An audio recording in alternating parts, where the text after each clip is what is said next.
Hello everybody. So in this video, just like you see on my title here, we'll have a brief introduction to calculus, or maybe a better title would have been a very, very brief introduction to calculus.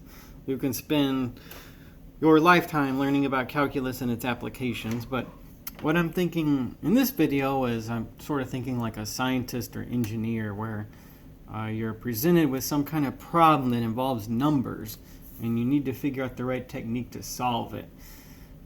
Is it algebra? Is it geometry or trigonometry? Or maybe is it calculus? All right, so we need to get a feel for the kinds of problems that we use calculus to solve. All right, so that's the objective of this video. So let's take a problem just to generate our thinking in the right way. Suppose that I have a road and that I can represent the road by this line. Okay, that might seem like kind of a contrived situation, but you know, a road does have a slope and an elevation and so on. So it's conceivable you could easily represent it by a line of some kind. So there's my line. Y is equal to 1 plus 0.1x. And the question I have for you is, what is the rate of change of the elevation of the road at the point where x is 7? So that sounds like it's just asking for the slope of the road, or how steep the road is.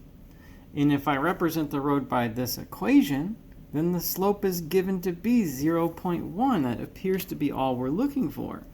So first thing I want you to notice is that if you present me with this situation and ask me this question, that's not a calculus problem. It's not a problem that requires calculus to figure out. All right?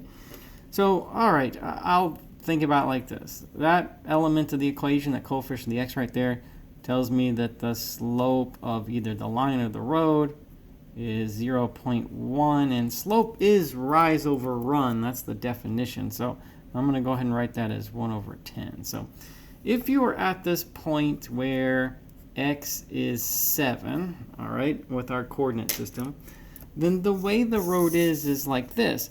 For every 10 feet forward, then you would go 1 foot up, right? That's rise over run. But this is 10, and that's 1 over 10. So that's the rate of change of the elevation as you travel along the road, say in this direction. Okay, so my final answer, let's just say 0.1. You get the concept up there, rise over run and so on, but that's the way that one is. Okay. All right, so that wasn't calculus, but the reason I showed you is just to get your thinking going in the right direction so that you can see by comparison a problem that would be calculus. All right. So say I have like a similar situation, but where the shape of the road is very much different. Okay. So this time I represent the road by a curve, as if you're going up a hill and then down or something like that. And in fact, let's say I can give you an equation for that. Y is equal to 0.04 times 10x minus x squared. Okay. And like maybe you're traveling along the road like in that direction. Now it's still true that as you go along this road, you're moving some combination of forwards and either up or down. And that's what we call the rate of change of the elevation or the slope of the road. Okay. So could you tell me the rate of change of the elevation or the slope of the road at the point where x is 1? How is this different than that other problem? This is a calculus problem. How is it different though? Well, here you're going upward, you have a positive slope, but it appears that it gets less steep until like maybe right there it appears roughly flat. And if you keep going, there's a negative slope. So yeah, definitely, I mean, the slope's different everywhere. And the second problem is it's not straight. When we say in algebra, we say the slope of a straight line is the quotient of rise to run, then that's for a straight line. This is not straight, okay? All right, so this would be a calculus problem, but we can get a glimpse of how to solve it right now, all right? So here goes. We'll say this. We'll say that is not straight, and so I can't simply say the slope is the rise over the run. But if I were to, let's do a little experiment here. Suppose I looked at any one section of this line really close, like say like just right there, that looks roughly straight. If I look at this on a close enough scale, it will appear straight. Okay? So the secret to doing this one is to say that if you want to know what the slope of this thing is like at the point where x is 1, we need to look like on a very small scale near the 1 and then measure the slope, because on a very small scale it's going to roughly be straight. Okay, so let's do something like this. Let's pretend we're finding 2 points on the curve. One of the points is at 1 and the other one is very, very close to 1. So I'll say 1 and say like 1.01. All right, and then we'll put them in here for y.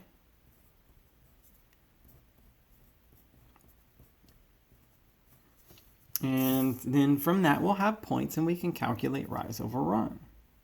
Okay, so there are my y coordinates for those points. All right, so I've got 2 points on that curve. One's at 1, one's very close to it. All right, so my slope, or my rate of change of elevation at the point or near the point where x is 1, is going to just be rise over run. At this point, I have 2 points on a very small, roughly straight section of that curve. So we take, what's the formula? y2 minus y1 over x2 minus x1. That's the slope formula. So I'll take 0.363196 minus 0.36 over 1.01 minus 1. That's just the slope formula that everybody learns in algebra. So if I do that, then I'll get 0.3196. Okay. All right. So there will be an estimate to my answer. All right. Why is that only an estimate? Well, because I chose some point that was close to 1. But there were lots of different choices I could make to that. To get the exact answer to the slope of this road at 1, that does require calculus. So this is just an estimate. So let me put up an update here and just say, well, that's only an estimate. It's a rough approximation. Okay. But, you know, that's 0.31. That's practically 0.3. So all I'm saying then is this.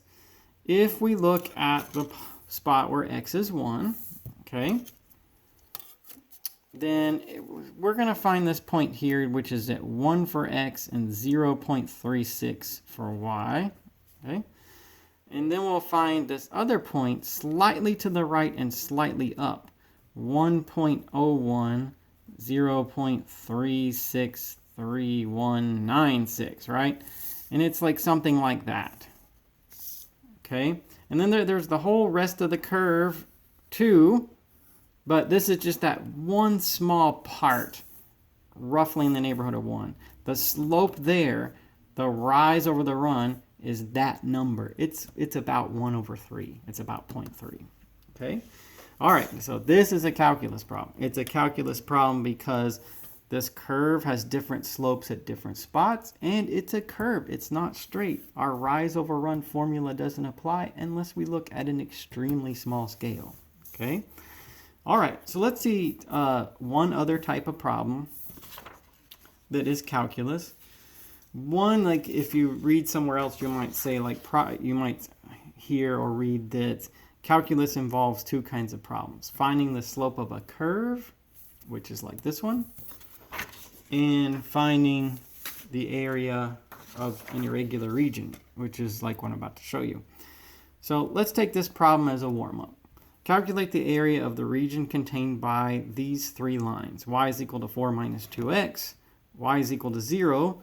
Y is equal to 0 is also known as the x-axis. It's a horizontal line. And x is equal to 0. That's also known as the y-axis. It's a vertical line. Okay?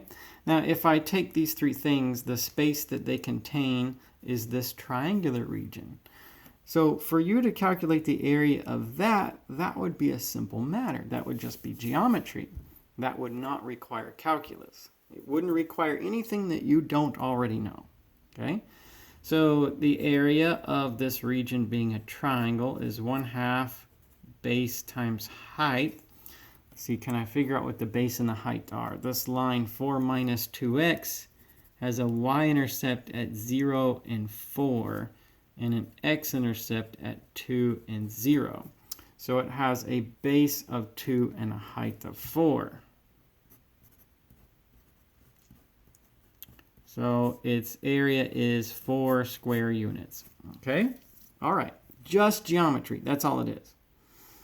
But let's compare with something that's beyond geometry that takes us into calculus. All right? So you have this one. It sounds the same. It says calculate the area contained by, just like the last problem, but I don't have a name for that shape. It's not a triangle. It's not a trapezoid. It's not a rectangle. It's no shape that has a, typical geometric formula that you can use. Okay? So how do you find the area of that? All right? That's a calculus problem.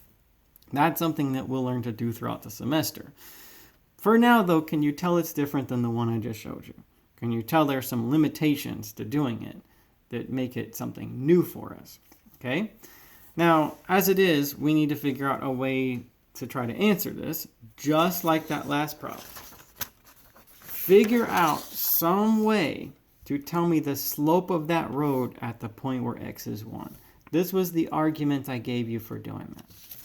Figure out some way to tell me the area of that space. Okay? I'll add something to this picture to help you see how to do it. Okay, so you see what I added there. I put 4 rectangles inscribed on that curve to cover the region I'm trying to measure the area of. Why do that? Well, it gives us a way to answer the question. I can tell you the area of a rectangle. These rectangles roughly cover the space I was trying to find the area of. I know they're not perfect, but if I were to put 8 rectangles or 16 rectangles or something like that, the more rectangles I put, this over measurement's going to shrink out of it. Okay? So this is a start to getting a very precise answer to the question. All right, but can we agree for now the grand total area of those 4 rectangles will roughly be what we're looking for? It won't be perfect, but for now, it's a pretty good way to do it. Okay? So let's find their areas one at a time and add them together. And I have to say, well, this is only approximate, right? We can get an exact answer to the area contained there with calculus, but it all starts with doing what I'm about to show you right now. Okay? So that first rectangle, how wide is it? Well, it goes from 0 to 1, so its width is 1. And how tall is it? Well, I put that corner right there on the curve. It has an x-coordinate of 1. So what's the y-coordinate of that point on the curve? X squared plus 1. That would be 2. Okay? The second rectangle, how wide is it? Well, it goes from 1 to 2, so its width is also 1. How tall is it? See that point right there on the curve? That's how tall it is. If you can find me the y-coordinate of that point, that's how tall that second rectangle is. The x-coordinate for that point is 2. If I put 2 there, I get 2 squared. 4 plus 1 is 5. So that second rectangle is 1 by 5. The third one is 1 by 10. And the fourth one is 1 by 17.